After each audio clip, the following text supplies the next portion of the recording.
Hello, you're watching Charter Local Edition Northwest. Today our team is in Grand Ronde, Oregon, and we're covering the Coast Economic Summit. I'm your host, Dana Cowley, and my guest today is Mike McARTHUR. He's the Executive Director of the Association of Oregon Counties. Welcome. Thank you. Appreciate being here. Tell us a little bit more about that for those who haven't heard of you and your organization. Sure. We represent the 36 counties in Oregon and the 120 elected officials, county commissioners and judges, as well as a number of the other elected officials.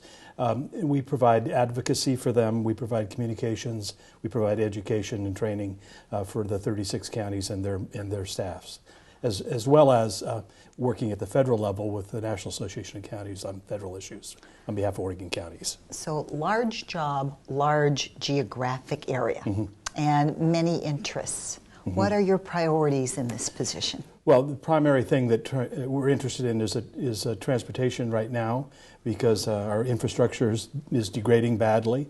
We've worked with the legislature and federal government as well in trying to get additional revenues to keep up our infrastructure and keep up our transportation system, because it's deteriorating, and as you deteriorate, it costs more to bring it back.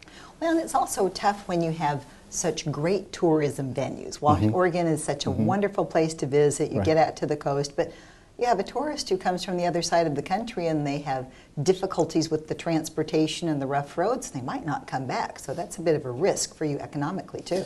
That's right, and we don't want them to be scared away by bad roads or poor public safety. That's the other thing that we're paying a lot of attention to these days, is our public safety system and trying to make that more economical and more affordable for the taxpayers.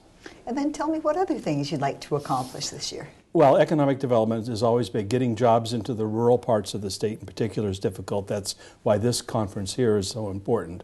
The Coast Economic Summit brings focus to the job creation and needs of the coastal counties, which are generally rural counties.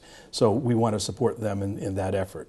Well, the counties have done a super job of capitalizing on tourism, making the most of that, wonderful businesses, restaurants, capitalizing on the growing retirement community there. But now there's a strong emphasis on trying to create sustainable jobs because the cost of housing is going in. So where can you help with that? Well, telecommunications is really key. If we have adequate bandwidth in all the communities in Oregon, rural and urban, it often doesn't work in rural communities on a business case. So you have to figure out other ways to bring high-speed telecommunications into rural Oregon so that folks who can work anywhere could work in the scenic Oregon coast, bring their jobs there with them. And then your hopes for what you want to accomplish as far as what you're getting and what you're giving at this current summit here. The relationships are what's important here, and that's what's so great. There are so many important people here, from congressmen to city councils, business people. So connecting back with all those folks, talking about some of the projects we're working on. Things develop here. When you run into certain people, you put people together, ideas are hatched, and things happen. Well, what a wonderful, wonderful time to be able to talk to you. And thank you. I wish you the best of luck. Thank you very much. With all your endeavors. And we thank you for watching. I'm Dana Cowley, and this is Charter Local Edition Northwest.